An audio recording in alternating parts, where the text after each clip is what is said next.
Alam niyo ba guys na ang akala natin ang Indonesia na ang pinakamadugong corruption war na nangyayari.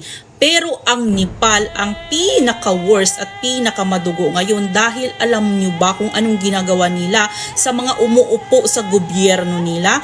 Ay ito ay kung mahuli nila ay sinasaktan nila at yung iba ay tinatapo nila sa ilog, hinuhubara ng damit at pinapaanod sa agos ng tubig habang ito ay binabato nila. At ito pa ang masaklap, ay ang asawa ng isang prime minister nila ay sinunog nila itong buhay kasama sa bahay na sinunog nila.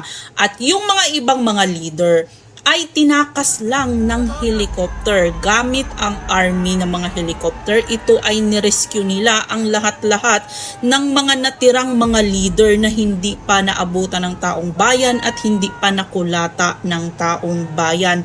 So ito ay nilikas ng mga army at yung iba naman ay nakatira muna sa kustodiya ng mga military base. So Pilipinas, wake up call. Huwag nyo nang antayin na magrebelde ang lahat ng mga tao sa Pilipinas at baka ganito din ang mangyari sa inyo.